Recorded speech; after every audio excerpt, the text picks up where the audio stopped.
period, and they may not make it past this room. They're likely going to wait maybe for up to a few hours to shake that hand and vote the Declaration of Independence. Now, if you're waiting in here for a few hours, you're probably going to watch the clock. Jefferson designed this clock and the Secretary of State has it installed in this room, eventually at least. It's a grandfather style clock, so the weights you see on either side of the wall, those power the clock and the mechanisms. The weights on the right side over here power the ticking of the clock itself. And the weekly calendar is built in on the wall over there with day of the week markers because it's a 7-day cycle. So every 8th day, those weights are cranked back up to the top in order for the clock to continue ticking. You can tell by the top handball gauge that we're a little over halfway through Wednesday. Now, as those weights descend through the floorboards there, Jefferson had to make some adjustments because the clock was too big. So the holes are cut in the floor and the Saturday marker is down in the basement. Wow. We will be able to see that later on in our tour. Now in here, Jefferson's really going back to this fundamental idea that knowledge is power. He says knowledge is power, knowledge is safety, knowledge is happiness. He's hoping people in this room are going to learn something. We're going to see antlers on the wall, a lesson in natural history. Maps, a lesson in geography. The map in the back of the room here is from 1802 and shows the 16 states that elected Thomas Jefferson president. The western border of the country was the Mississippi River. This map's from 1802 and about a year later it becomes completely obsolete. And in 1803, the Louisiana Territory was purchased from France, doubling the size of the nation and moving that western border all the way out to the Rocky Mountains. Jefferson sends 2 explorers, 2 Virginians, out west, Meriwether Lewis and William Clark, along with around 50 people in the Corps of Discovery. They're going on a scientific and diplomatic mission. So they do send back things like plant and animal specimens, soil samples. The only original artifact we have from the Lewis and Clark expedition are those elk antlers above the map of Virginia there. But they'll also send back a Jefferson called Token Friendship. They will meet with over 40 native nations on their travels west, aided significantly by a guide and interpreter, a Shoshone woman named Sakakalea.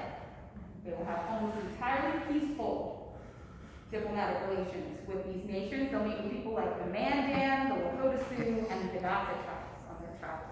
Now, these are some authentic reproductions that were made by some of the descendants of those nations. As we go through the house today, picture Jefferson as this man, living here in his retirement. That's the last portrait he sits for from life here at Monticello. He's nearly 78 years old. He lives out the last 17 years of his life in this home, from when he retires as president until his death in 1826. And that's who you're going to picture, because that's who we're really going to be talking about the most throughout the stories of this house. Statue here of Ariadne, character of Greek mythology. This was a gift to Thomas Jefferson. Now this is a public space. We're going to move into the private side of the home next.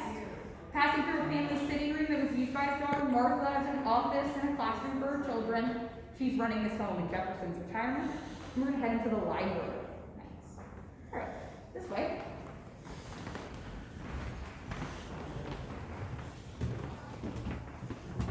Mark Randolph, right there above the fireplace. That's his wife? That is his daughter. His daughter.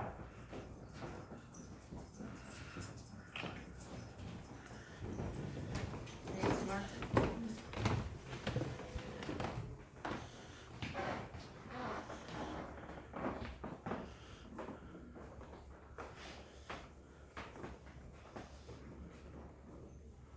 Jesus, that's funny.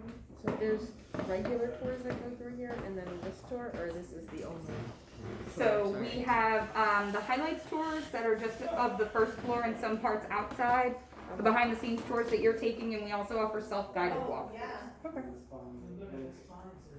So we've come into the private side of the home, right? You may notice the room's got a bit smaller, the ceiling's got a bit shorter, and overall the architecture is also simpler. Now, I will use this as an opportunity just to say that because we're entering into smaller rooms, please be aware of where you are, and if you have a bag, of where your bag is as well.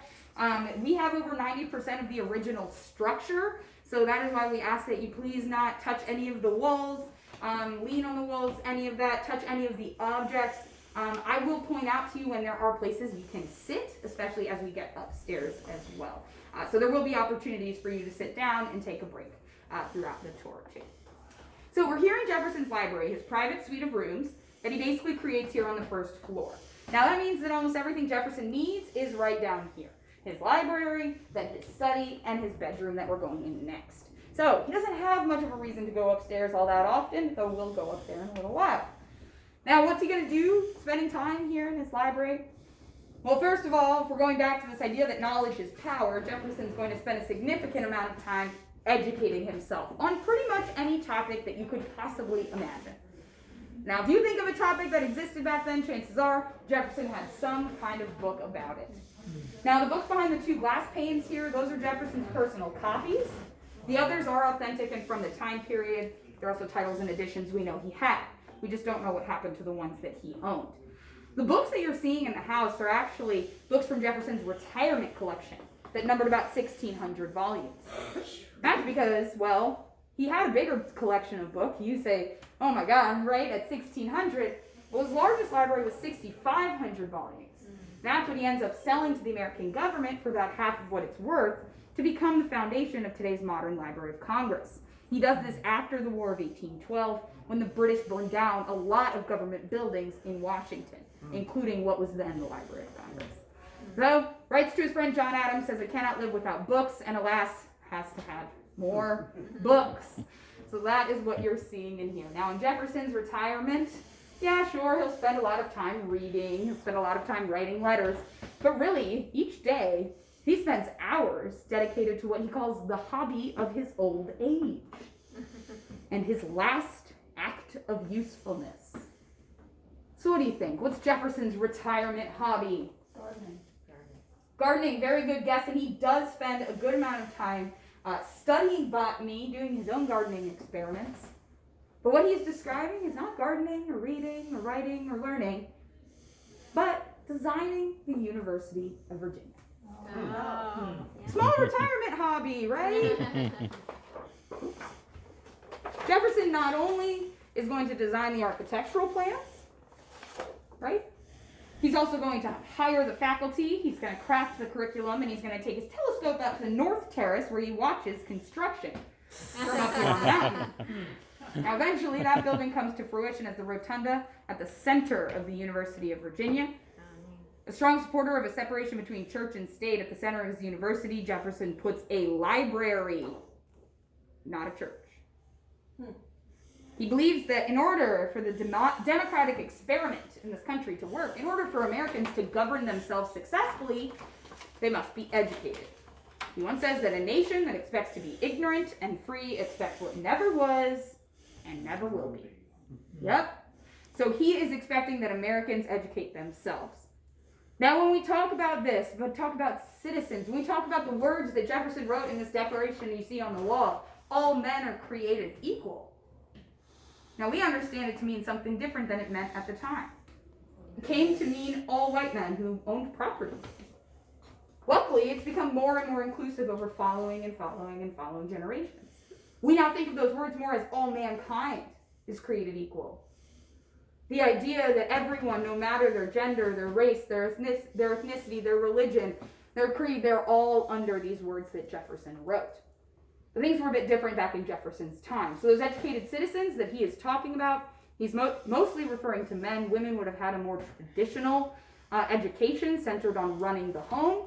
And then you have an entire group of people, enslaved African Americans, who can't get a formal education in any way, but are going to be educated more in things like skilled crafts and trades.